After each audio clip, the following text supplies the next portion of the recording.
Welcome to the Industrial Talk Podcast with Scott McKenzie.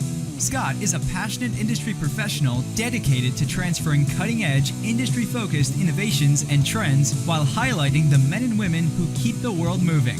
So put on your hard hat, grab your work boots, and let's go. All right, welcome to the Industrial Talk Podcast. Absolute honor that you have joined this platform that celebrates you industrial hero. You're bold, you're brave, you dare greatly. You solve problems, you innovate because you're an innovationist, and you're changing lives and you're changing the world. That's why we celebrate you on this particular podcast. You know what? Industry is changing so rapidly. It's an exciting time. And if you're thinking about getting into a career, into something that is exciting, yeah, industry is it, because we are talking innovation like nobody's business. Now in the hot seat, gentleman by the name of Dean Bushey. He is with Hitachi America.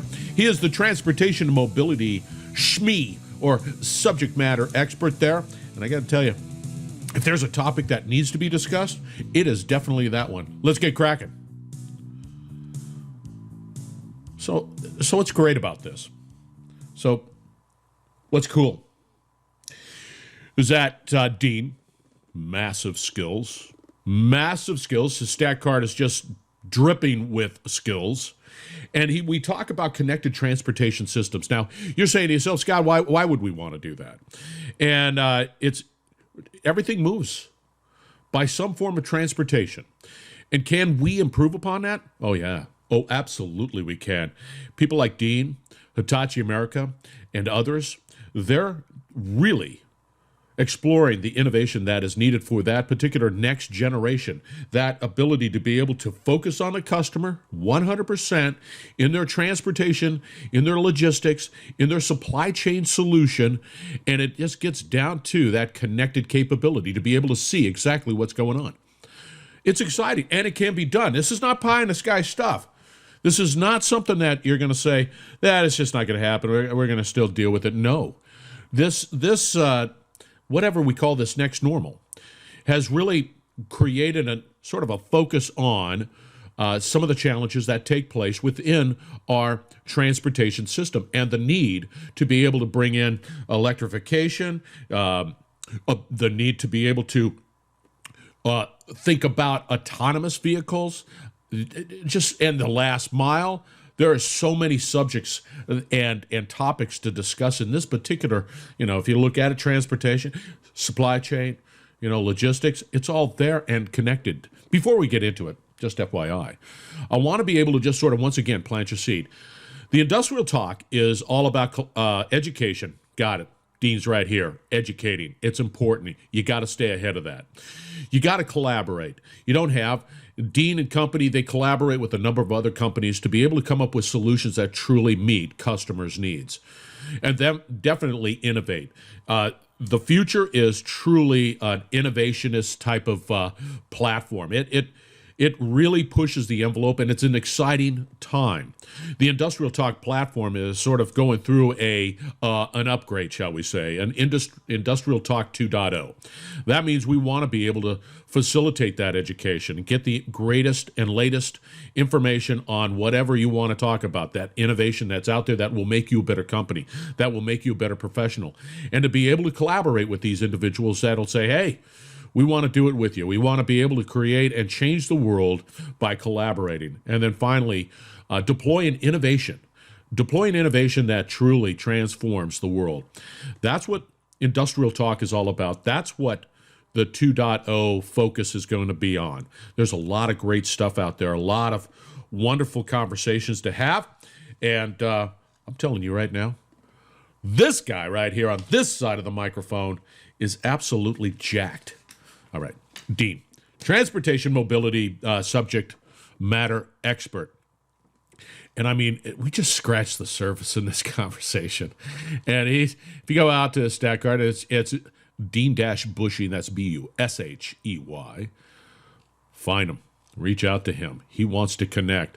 And he is an absolute wealth of knowledge. And I'm telling you, once again, we're just scratching the surface, because when we start talking about connected capabilities, we're talking about utilities. We're talking about the necessity for cybersecurity. It just never stops. All right, let's get cracking. Enjoy the conversation with Dean Bushey. Dean, welcome to the Industrial Talk Podcast. Thank you very much for finding time in your schedule to talk to the listeners. How are you doing today? I'm doing fantastic. Thank you for having me on the show. I love it. And he's with Hitachi America. He is a subject matter expert when we start talking about transportation and mobility, but I'm not going to talk about it. You're going to talk about, give us a little 411 on who Dean is and where do you come from and why you're such an incredible professional. Sure. I've got a military background. I spent 25 years in the military as a pilot and commander leader. So Hold it. You just can't gloss over that. I'm looking at your stat card out on LinkedIn, and I'm still trying to find pilot, and that would have been just really great to include there because I would be just all geeked out now. Now I'm geeked out. Now you caught me off guard because I'd rather talk about that. Well, if you want to talk about flying airplanes, I love flying airplanes. I went to the Air Force Academy, and I went down to pilot training in Arizona. I spent 3 different tours overseas, flew 7 different airplanes, got some combat time, flew unmanned aircraft. So I did a lot of different things in the military, which prepared me for long-range transportation. A lot of the time I spent was in C-5s, the biggest airplane we have. So we were talking about how to optimize the flow of goods and services and people. So that was my first introduction into transportation mobility. And then I got a PhD in computer science, went back to the Air Force Academy, taught back there a little bit.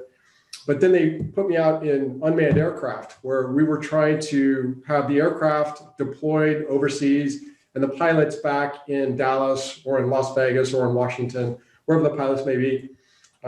So we were trying to optimize the flow of information back and forth, the video and the command links via satellite to airplanes that were long range in a bunch of different places.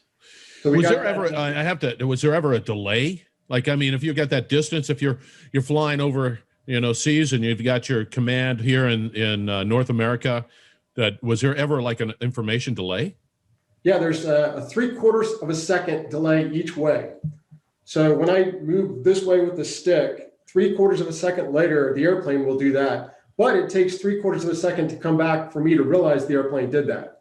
So it's about a second and a half delay via satellite, which makes it really tough to land via satellite. That's usually why you have a local unit that captures the airplane and lands the airplane locally.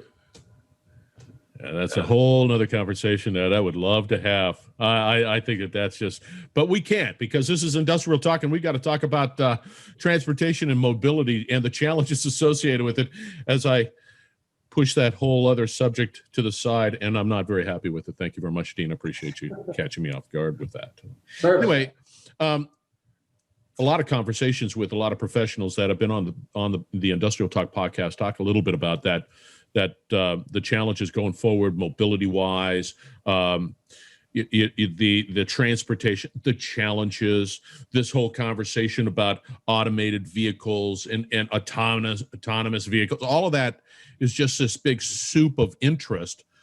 But how do you make, I don't know, how do you make sense of it and where do you go? Where do you start first, Dean? Yeah, that's an interesting discussion. So I view transportation as, going back to the old movie, planes, trains, and automobiles.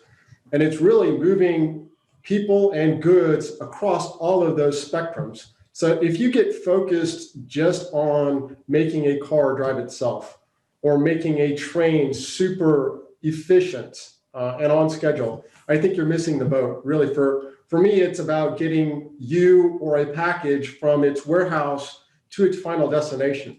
And then that involves a lot of different modes of transportation, whether it's the delivery guy, which is last mile, whether it's putting it on a train, putting it on a ship, putting it on one of my airplanes, and I'm going global. All of that comes into factor. So you as the customer, and we talked about it a little bit at the beginning, you don't care where the package started. You just want it tomorrow. Well, that's a whole transportation system that's got to be integrated, optimized, examined. And then from a company like Hitachi, where we're really into optimizing the flow of information and goods and services, that's where we can come in and make a big difference. But it is an information question, right? It really is. I mean, I think the infrastructure, sure, it could be optimized, but it's really a collection of data and that ability to be able to decide on what that data means, right? You are correct. And you would actually maybe or maybe not be surprised at how a lot of this information does not flow smoothly.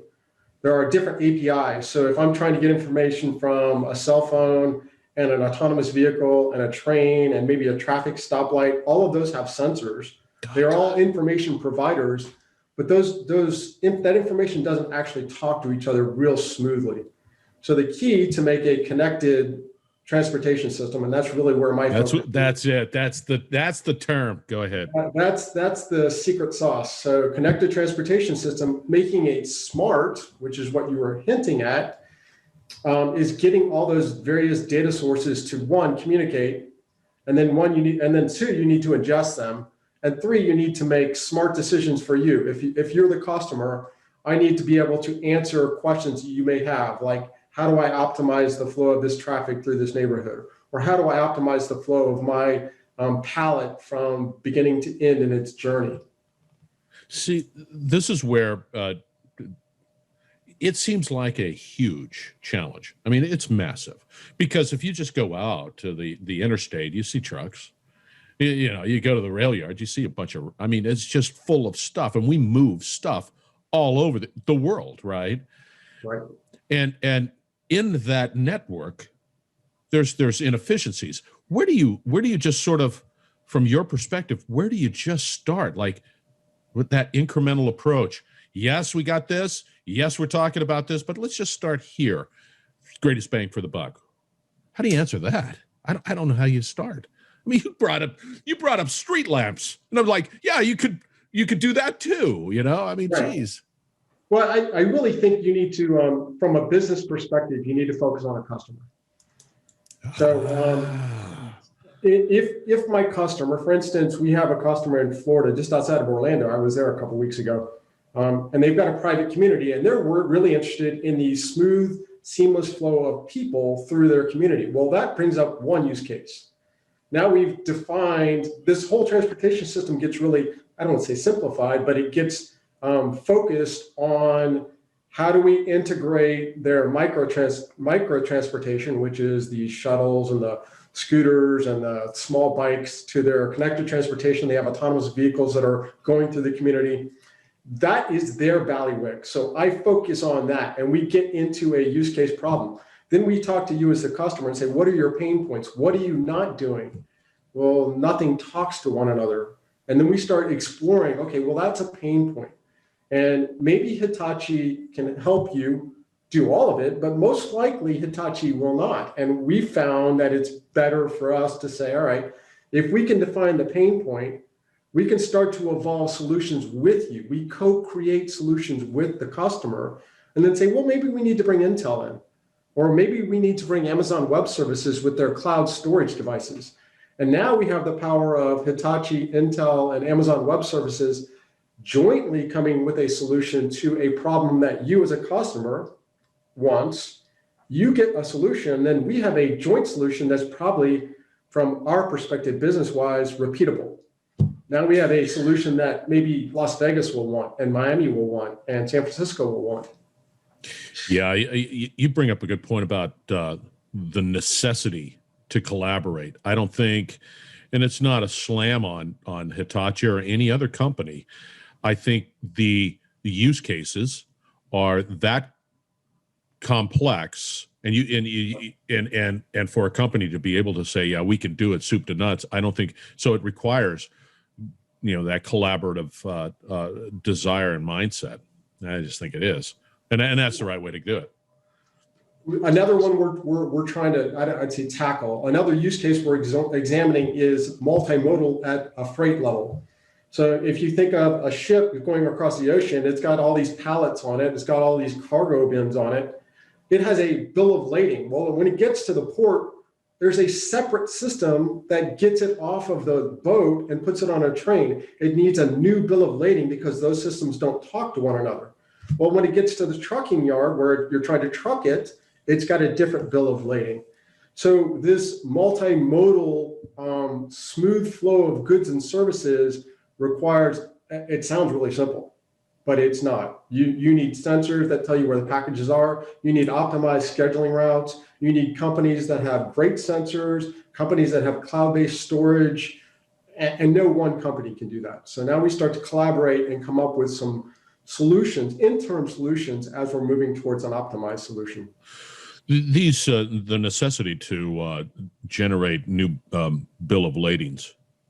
Is there a solution or a use case that says, hey, from overseas manufacturing all the way to destination, whatever it might be, whatever that is there a way of being able to consolidate that solution, that technology, the bill of lading, or does Absolutely. A lot of it's legacy. Obviously, a lot of it has been in place, and once we start digitizing and making everything less manual and less paperwork wise, you're going to start seeing a lot of solutions. And I really enjoy Amazon. I like working with them. They're coming up with solutions based on commerce. So money is driving them to optimize their solutions. They're getting supplies from all over the world. And you may or may not like the size and scope of their business model, but their business model is driving innovation based on money, the flow of goods. So, and it's quite successful. Yes, it is. And we had this conversation prior to the podcast, and I called it the Amazon effect. And it really, because they focus on that commerce and definitely the customer, because they know that the customer's impatient. I go out there. That's an interesting challenge, and they deliver. Now all of a sudden you get the little vans out there, the Amazon vans. They're doing the last mile. They're doing whatever that is, and I mean, I can't help but like it. And as much as it sounds like you ordered on Amazon's website, it's an Amazon product delivered by Amazon fulfillment centers to your house. You bought it from a bunch of different companies. You had the shipping company, you had to have the ports, maybe you had the government involved as far as clearing those items that come in. You had local communities, you had to have roads that were able to deliver to your house. Maybe you had connected communications amongst the communities. So all of that happened, even though it looked like Amazon to you, all of that happened because you have collaborative systems working. Yeah. And now if I don't get a notification that my driver's 10 stops away, I'm frustrated. That's right. I'm ready to cancel my order 2 days. Like, what's going on? What kind of service is this? So with that said, I mean, it sounds like there's a lot of great and wonderful opportunities to truly, I don't know, great bottom line value, great customer service, great, all of the stuff that you so desire. Where do you see it going? Because it's not going to stop. Right. It's just not. Nobody's going to say, all right, we tried this whole supply chain thing. We're done. We're going to go back to the old way. Where do you see it going there? Yeah, I really see a big, some people would say it's a disruptor. I'd say it's an enhancer when you start talking about the electrification of vehicles. I'm going to leave alone airplanes that may be electric in the future, but cars, transportation systems, when you talk about the electric infrastructure that's going to be required to support large-scale fleets that become electrical, I mean, you start at the automobile OEM manufacturers. Those plants all are producing internal combustion engines. Those plants need to be modified and optimized to produce EV vehicles. Is the battery going to be separate from the vehicle? Are you going to have battery manufacturers and vehicle, or is Ford going to produce both? Then how do you charge these vehicles? Where do you charge these vehicles? And what is the impact on the grid? Are we going to have an issue where everybody plugs in at 5 o'clock and all of a sudden the energy grid gets a hit? Probably. Yeah. What are you going to do with all the gas stations when you start owning an electric vehicle? Yeah. You in California or New Orleans or me in North Carolina, we may be able to find a charge station. But what happens to all those old gas stations? They have to be converted. And then how do you get those systems to talk to one another? Right now, nothing talks to one another. I think that's why I say it's an enhancer. It's disruptive, but when you go to electric vehicles and electric charging stations, there's a great opportunity to optimize based on the communication among those stations and communication among vehicles. And correct me if I'm wrong, Dean, the electrification of these vehicles is key for the autonomous, right? It just sort of goes hand in hand. So I've got these automated vehicles out there. I might not have the resources to be able to deliver the truck, but is that it has to be electrification. Correct. I spent a year with Voyage, an autonomous vehicle company, and they had a hybrid.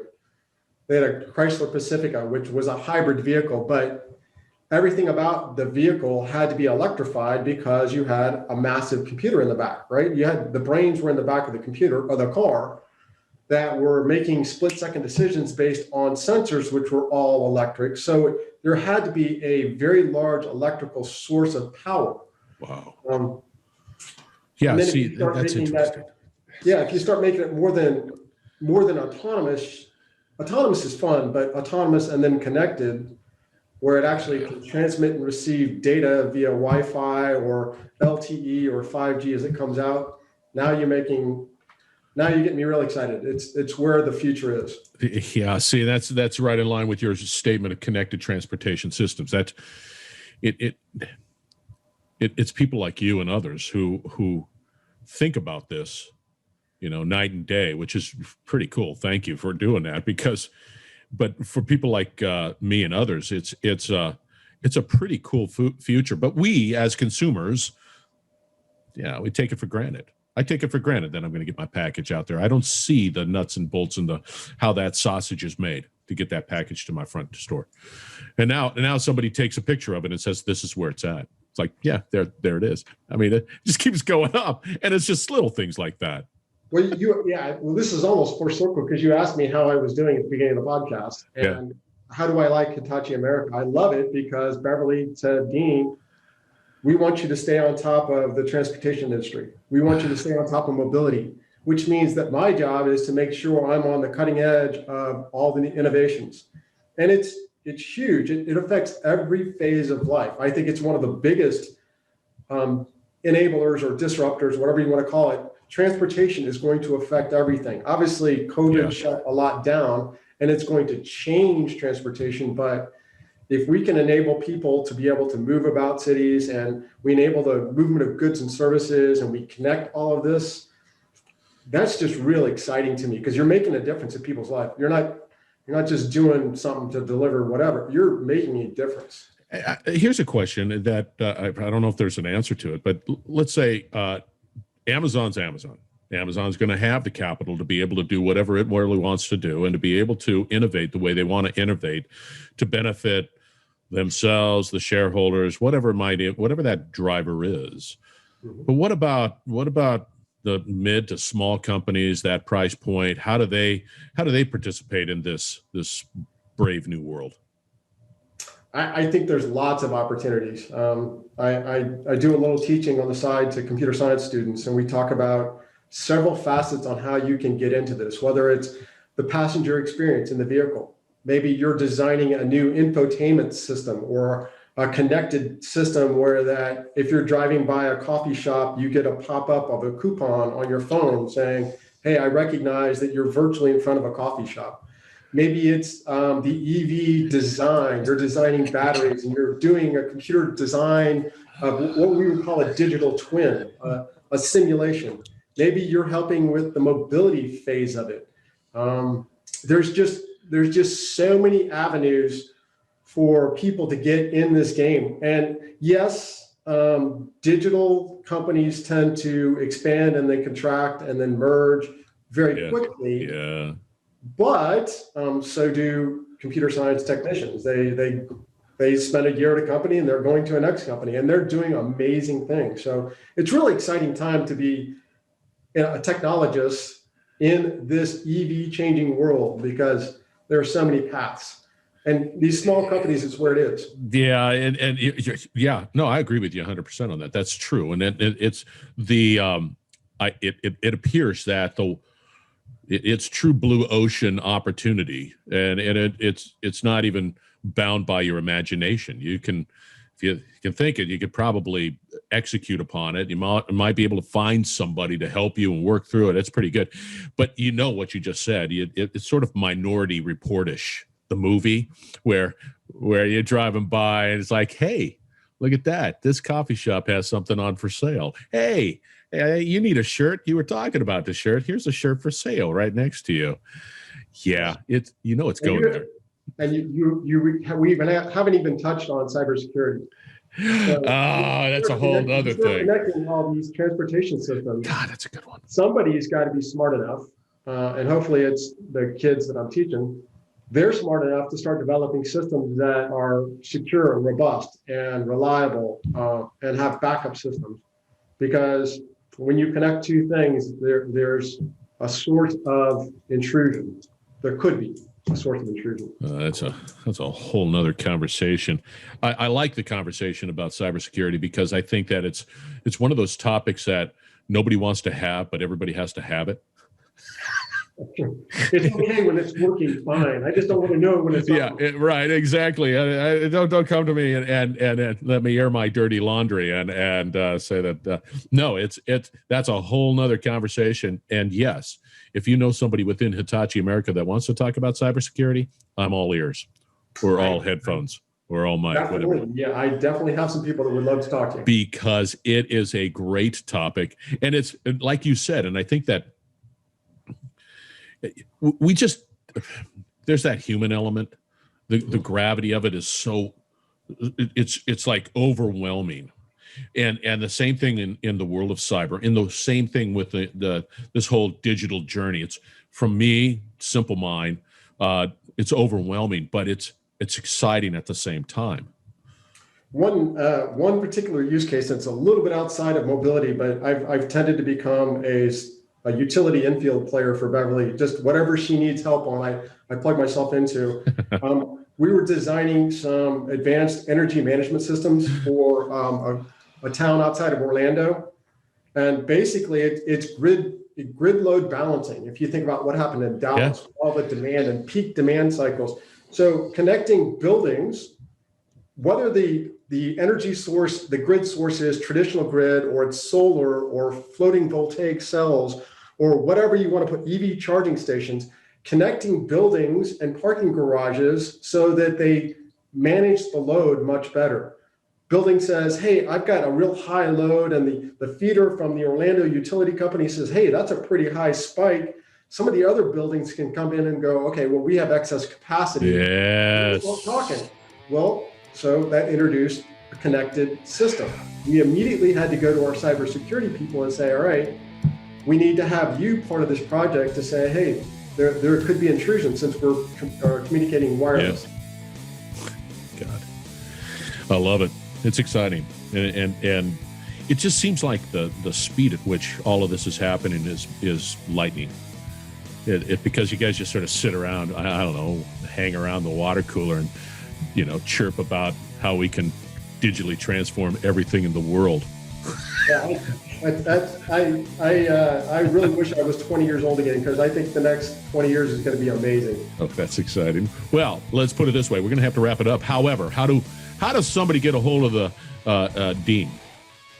You can hold me at Hitachi, so I will provide you my email address. It's dean.bushey.hs at hitachi.com. Mm-hmm.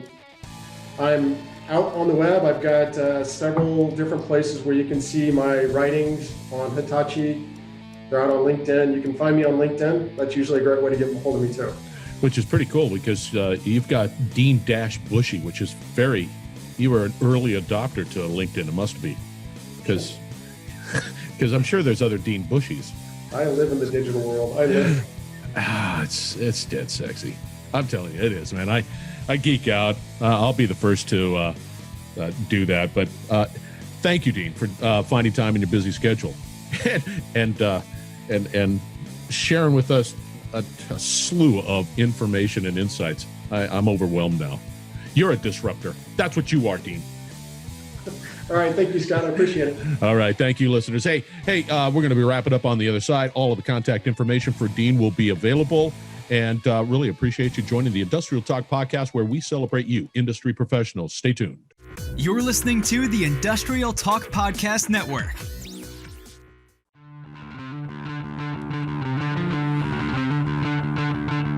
All right, a big kudos to Dean Bushey. That's Bushey.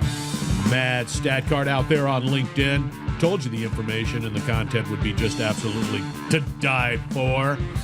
Man, I'm telling you, I'm just digging the innovation. And where's it going? What does it look like? What are we going to look like in 10 years? Not a clue. But I guarantee it's going to be different. And it's because of people like Dean, Hitachi America, and others pushing the envelope, wanting to collaborate, definitely want to innovate, all there. All right, reminder, Industrial Talk 2.0. And that is where you're going to go. That's where you're going to go to educate. That's where you're going to go to collaborate. And that's where you're going to go to innovate. And you're going to find people like Dean Bushey out there. And you're going to reach out to that guy because you need to, because he sees the future, and others on the Industrial Talk podcast. Absolutely true. So do not hesitate. Go out to industrialtalk.com. Find out more. All right, be bold, be brave, dare greatly. Hang out with people that are bold, brave, and daring greatly, and you will change the world. We will be back with another great interview shortly.